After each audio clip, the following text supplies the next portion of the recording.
This video is aimed primarily at those friends who are thinking of walking the De La Plata. First main thing to say is the De La Plata is nothing like the French route, the Portuguese route, most of the Del Norte route, and definitely not the Primitivo either, although more similarities with the Primitivo. So what are the differences? Quite significant. One is there are relatively few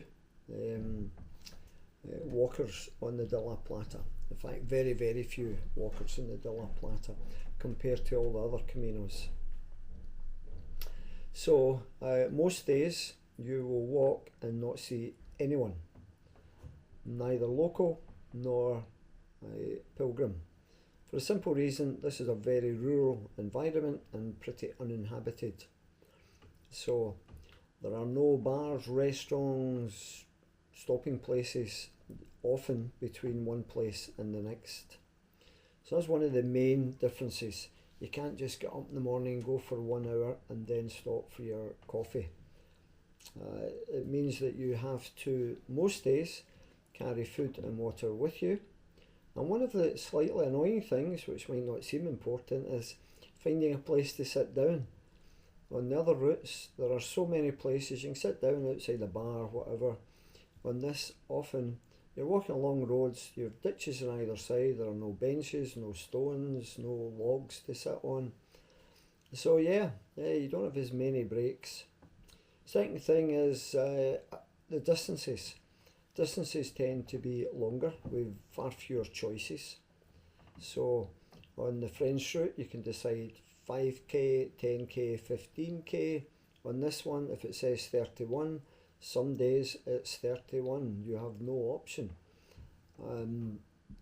There are no bag transfer systems on the De La Plata.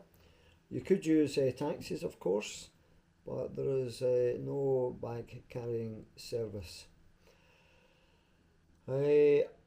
Accommodation.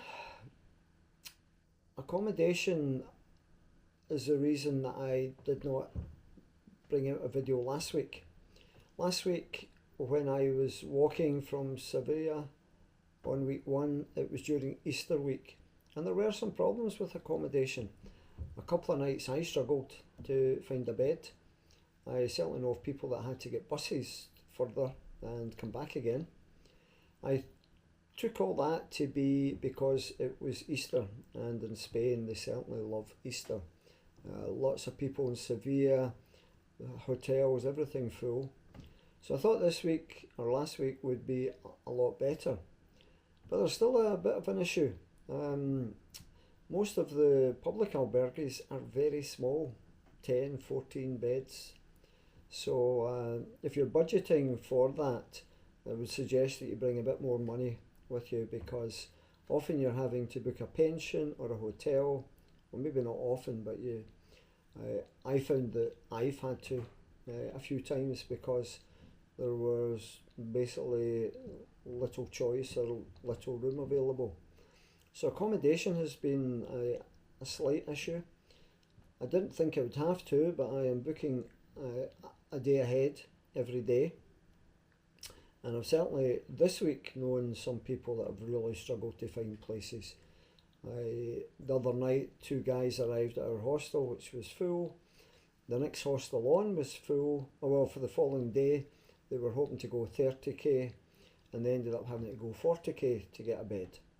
Now, I'm not trying to put people off. I want to make it totally clear.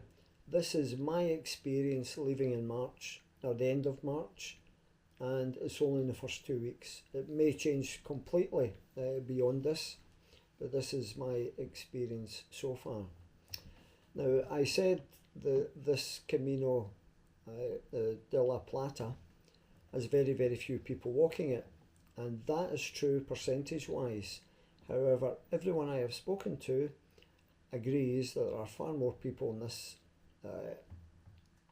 Camino than they expected, and hence a potential bed issue. A lot of that may all sound negative. I don't mean it to be, It's just giving you a better idea of my experiences and some warnings. The number of people, I obviously made it a bit more of a problem for finding a bed.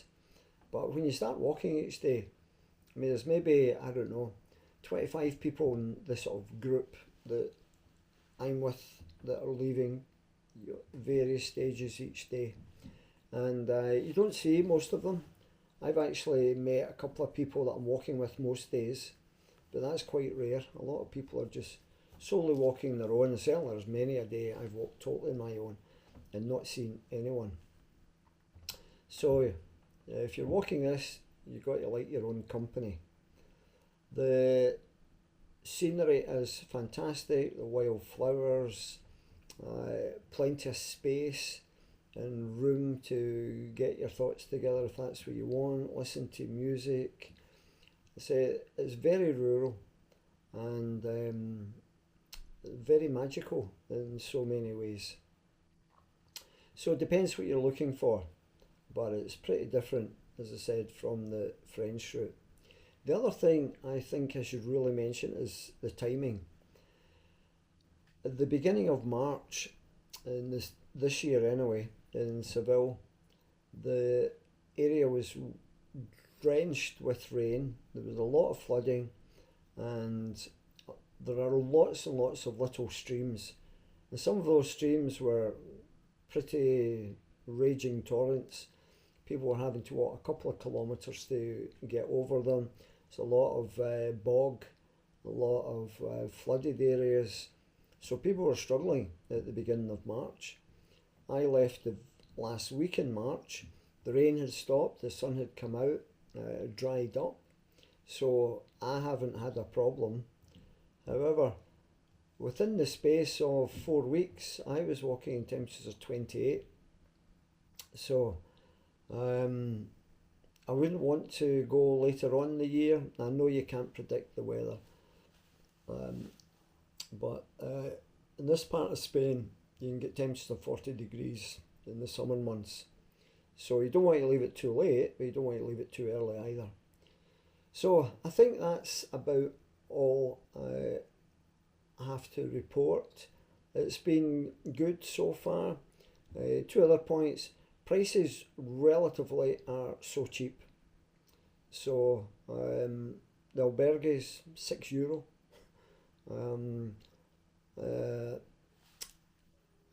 Pilgrim's meal, €12. Being a vegetarian has been a real problem because very difficult a lot of times to find something, and being so far south or maybe off the tourist track, the number of people that speak English is pretty poor. So brush up in your Google Translate or your Duolingo before you come, because a lot of the times you only encounter Spanish speakers. So that's update 1. There will be another update in a week or two, depending how things go. But I think I've said all that I want to say, and I'm not trying to put MD off. Quite the opposite. I think there's a lot to be gained in this. You don't have the rush. You don't have the noise. That you get on the other routes. The Roman influence and Moorish influence in this area is amazing, and there's some fantastic sites to be seen if you're interested in history. So don't let this put you off, but be aware it is pretty different. You'll have to maybe carry a bit more than you usually do, but go for it. Okay, bye.